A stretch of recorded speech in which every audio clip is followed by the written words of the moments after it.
وَلَعَنَ آخِرُ هَٰذِهِ الْأُمَّةِ أَوَّلَهَا، اس امت کے بعد میں آنے والے لوگ پہلے گزروں پر لعنت کریں گے. کہیں انہیں تو پتہ ہی نہیں ہے.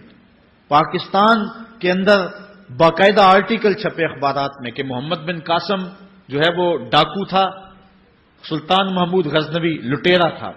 یہ مضامین شائع ہوئے. صحابہ کو گالیاں نہیں دی جا رہی. کتنے لوگ ہیں جو صحابہ کو برا بھلا کہتے ہیں. اور حضور علیہ السلام کے والدین طیبین جن کی وساطت سے یہ درے اور گوہر شاہوار ہمیں نصیب ہوا، ان والدین کو ممبروں پہ بیٹھ کے کیا جہنمی نہیں کہا جا رہا؟ تو یہ وہ زمانہ، کیا امام حسین کو باغی نہیں کہا جا رہا؟ پہلے لوگ اندر داخل ہو کے کرتے تھے اور کتابچے چھاپتے تھے، اب آہستہ آہستہ ممبروں پہ بھی آ گئے اور یہ بات کہی جانے لگی ہے. اس پر باقاعدہ اجتماعات منعقد ہوتے ہیں. اس پہ کہا جاتا ہے، ایک ٹی وی چینل کے اوپر یزید کو جو ہے وہ رحمت اللہ تعالی علیہ کہا گیا کیا کچھ نہیں ہوا. یہ سب کچھ آپ کے سامنے ہے. یہ حضور نے بیان فرمایا، یہ ہونا تھا. آقا کریم علیہ السلام نے ارشاد فرمایا وہ وقت آئے گا کہ جو آخر والے ہوں گے وہ سمجھیں گے کہ ہم ہی جو ہے وہ دیندار ہیں، ہمیں دین کا ٹھیکہ، اور پچھلوں پر لعنت بھیجیں گے کہ انہیں کیا پتا تھا دین کا. آج پچھلوں کے عقائد پر حملے ہو رہے ہیں اور انہیں مشرک کہا جا رہا ہے. میں نے ایک دن کہا تھا یہ بڑے زور سے کہا جاتا ہے جو یا رسول اللہ کہ وہ مشرک ہو جاتا ہے. میں نے کہا دیکھو اس فتوے کا اثر کہاں تک جاتا ہے.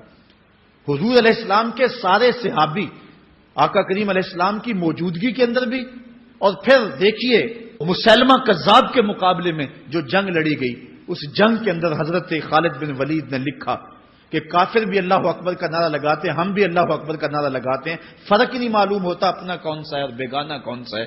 تو حضرت صدیق اکبر نے لکھا کہ جب وہ اللہ اکبر کا نعرہ لگائیں تم اس کے جواب کے اندر یا محمد آہو کا نعرہ لگاؤ. وَقَانَ شِعَارُ الْمُسْلِمِينَ يَوْمَئِذٍ یا محمد آہو. اس دن مسلمانوں کا شعار یہ تھا، جو یا محمد یا رسول اللہ کہتا تھا وہی مومن مانا جاتا تھا، باقی کو تہہ تیگ کر دیا جاتا تھا. تو اگر یا رسول اللہ کہنا شرک ہے تو پھر سارے صحابی، وہ 10,000 صحابہ جو جنگ یمامہ میں شامل تھے، ان کے بارے میں پھر کیا کہو گے؟ پھر حضرت زین العابدین کے بارے میں کیا کہو گے جو کربلا کے میدان میں مدینے کی طرف منہ کر کے کہہ رہے ہیں یا رحمت للعالمین ادرک لزین العابدین. پھر حضرت زینب کے بارے میں کیا کہو گے؟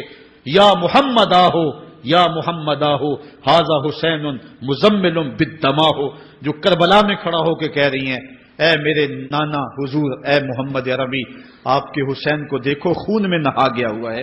تو پھر کیا یہ فتویٰ تمہارا کہاں تک پہنچے گا؟ نہ صحابہ بچیں گے، نہ اہل بیت بچیں گے، اور نہ اولیاء امت بچیں گے جنہوں نے کہا تھا یا رسول اللہ انظر حالنا یا حبیب اللہ اسمع قالنا.